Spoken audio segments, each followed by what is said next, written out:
Dames et messieurs, vous êtes sur la tribune d'éveil des consciences.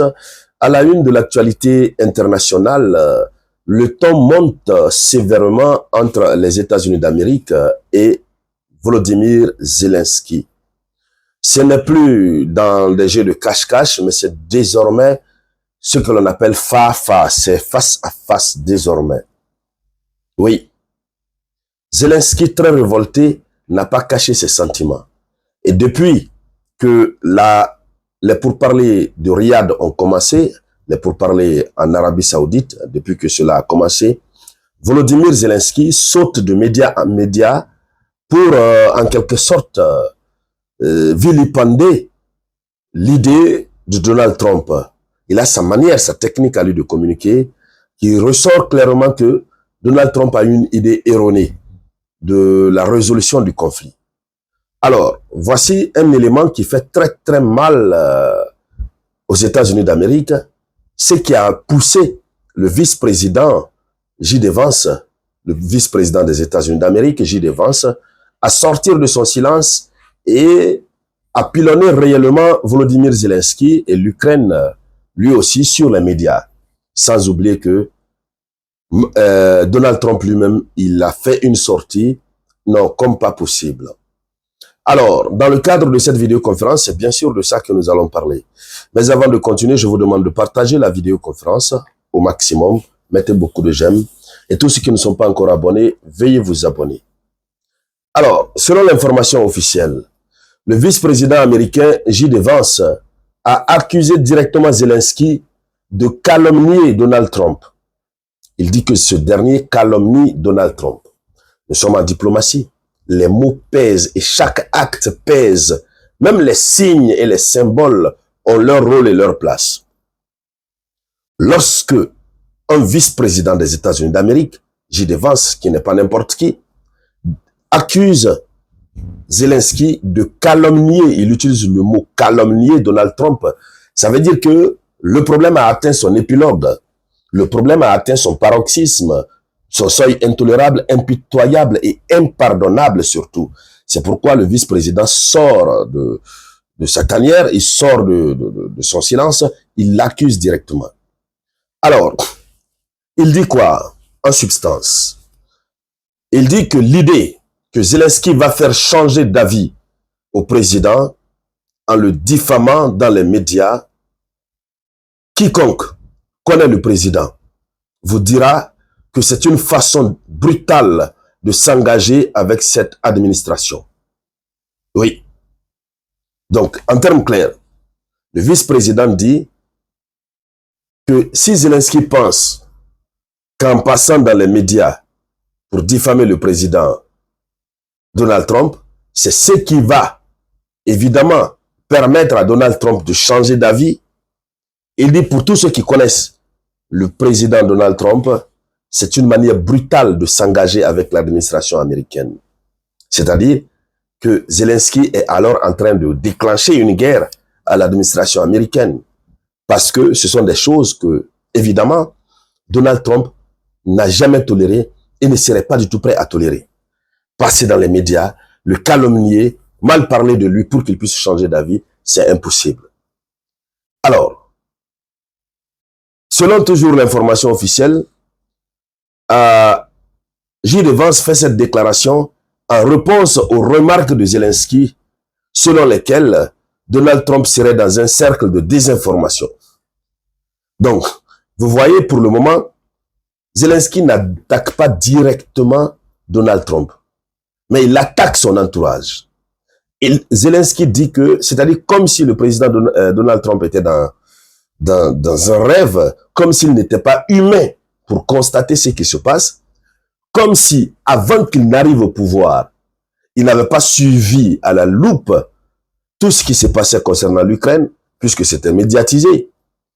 C'est maintenant que l'affaire ukrainienne n'est pas trop médiatisée.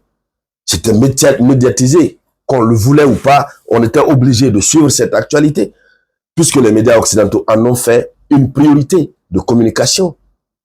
Alors, comme si Donald Trump n'a pas suivi ces actualités-là, Zelensky dit que Donald Trump est dans un cercle de désinformation. un cercle, c'est-à-dire l'alentour, c'est l'alentour de Trump qui lui donne des mauvaises informations. Et vous le savez tout naturellement, on aime à le dire ici. Si vous n'avez pas la bonne information, vous allez prendre la mauvaise décision. Voilà. Donc, c'est comme pour dire que Donald Trump est en train de prendre des mauvaises décisions puisqu'il a les mauvaises informations concernant l'Ukraine. Oubliant que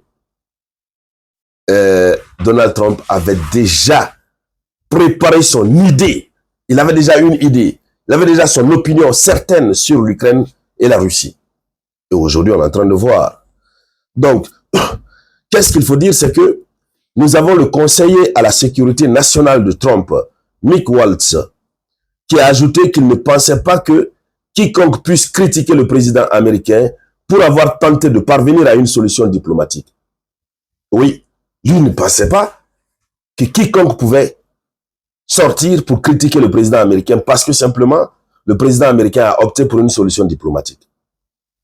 Maintenant, c'est la méthode de la solution diplomatique que l'Ukraine et l'Europe n'apprécient pas. Or, Donald Trump, lui, il veut la paix. Alors, ce qu'il faut aussi rappeler, c'est que Trump, il a été très flagrant au sujet de Volodymyr Zelensky. Il a qualifié Zelensky de dictateur sans élection. On en a parlé en journée. Il dit que Zelensky, c'est quelqu'un qui n'a que l'approbation de 4% de sa population. Quelqu'un qui dirige le pays et grâce à la loi martiale. Alors, il a dit ceci. C'est Donald Trump qui parle. Il dit, l'humilité et le succès du comédien Zelensky ont convaincu les États-Unis d'Amérique de dépenser 350 milliards de dollars pour entrer dans une guerre qui ne peut être gagnée et qui n'aurait jamais dû commencer. Voici la phrase choc qui met Zelensky dans tous ses états. Donc, il dit, l'humilité et le succès du comédien, c'est-à-dire sa manière de faire la courbette et son succès à travers la médiatisation du conflit.